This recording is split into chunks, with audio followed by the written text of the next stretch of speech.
عزیزانو دا حضرت عثمان رضی اللہ تعالی عنہ بیان استاسو پا مخ کے ایک یو خبر داوا کہ حضرت عثمان رضی اللہ تعالی عنہ پا خپل دور حکومت کے دا قرآن کریم دا یو نسخینا پینز نسخے کڑے وی او اگے کے لویا وجہ داوا کہ چونکہ حکومت دیر زیاد وسیع شویو نو دا ہر ملک والی تبا یو نسخہ پکاروا.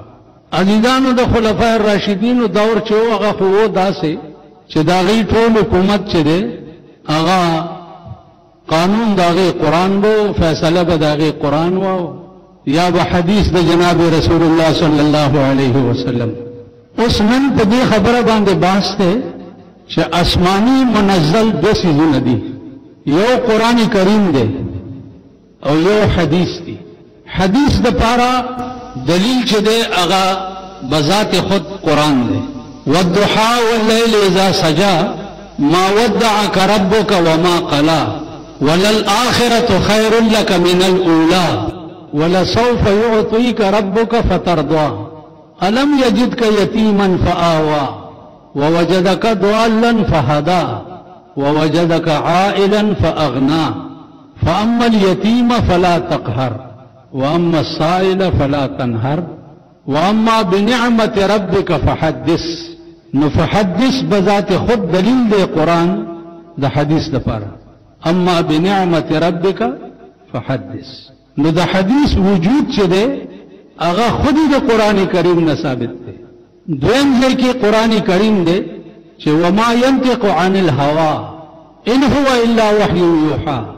اللہ فرمائی چے لکه مونږ خلق چې وایي چې پلانې سړی اسې د ځانه لګیا دی خبرې کوي داسې به کافرم وي چې دا پیغمبر چې څه خبرې کوي دا د ځانه لګیا دی.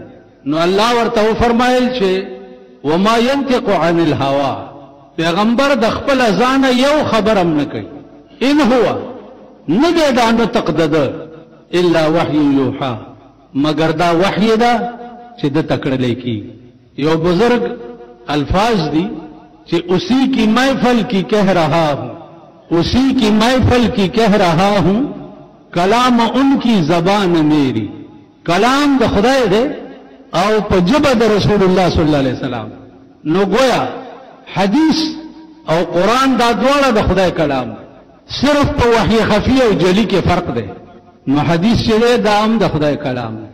اس منچ پا کم زمانہ کے پیدایو او کم زمانہ کی اسی تاسو وګورئ چې د قرآن تفسیر لیکون کی پکې لغړتی کړي دي.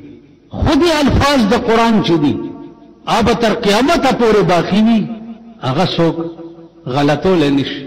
ولی ځکه چې قرآن په دې گواه ده چې انا نحن نزلنا الذکر وانا له لحافظون.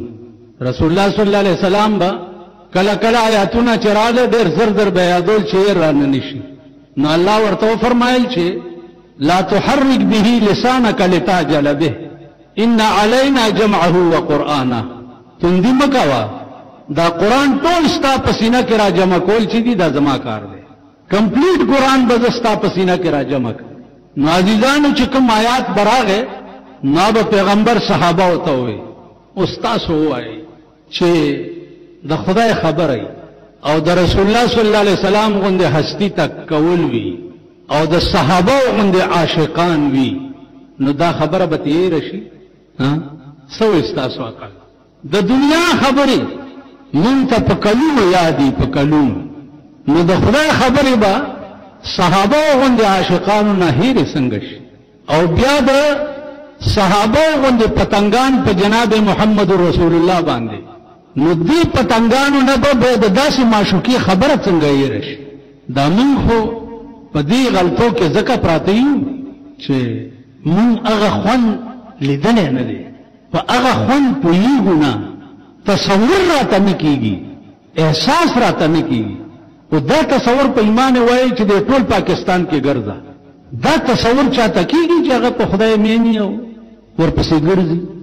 دا تصور چاته کیږي چې ټول ورځ په دې سوچ تیره کی چې رسول الله صلی الله علیه وسلم بچرته پیدا کوم څنګه به وګورم.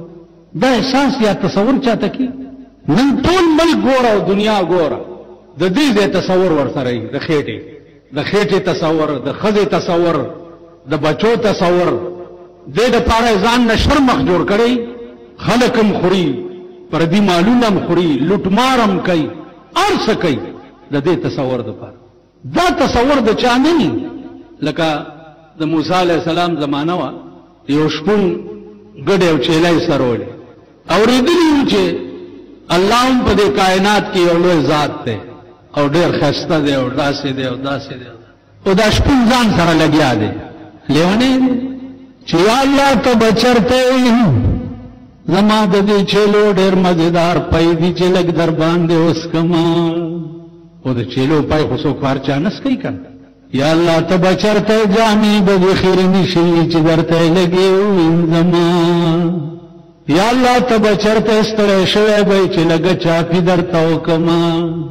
دا د شپون چې کوم عقل و، د هغه عقل مطابق دی د خدای تصور کوي او لګیا دی. موسی علیه السلام پې تېرېدو، ورته وایي دا څه دی؟ ویلې ولې؟ ویل نه دا څه دی؟ خبر نه یم، په خدای مین یم.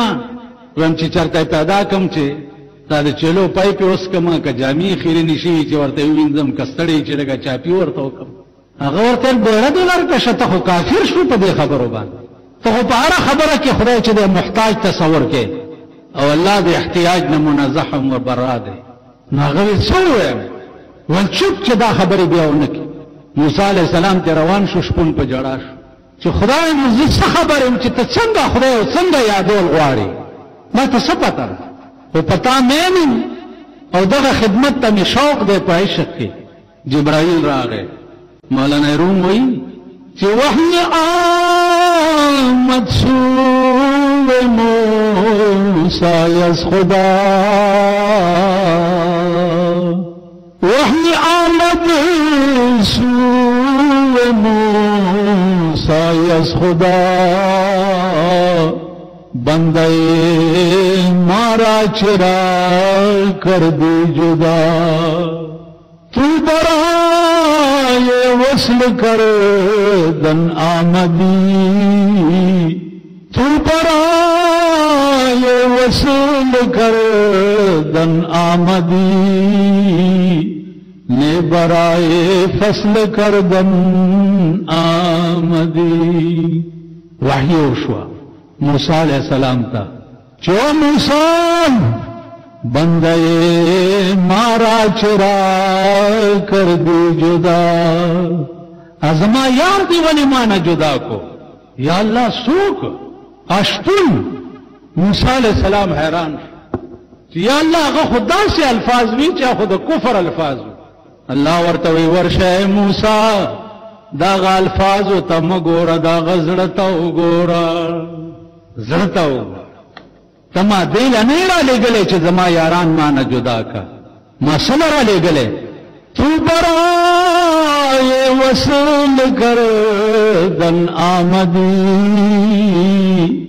تو برائے وصل کر دن آمدی، نے برائے فصل کر دن آمدی.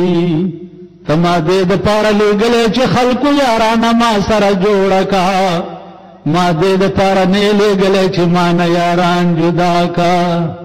ورش زما د ذات تعارف ور سرو کا، زما ذات پہ اوپے جندن بیاد دیش پن مزا خیال کوا. پمنڈا لاڑو شپون چیلے او گڑی پا زی پریخی دی او پا یو کنڈا کے نسکور پروتے ہو جاڑی.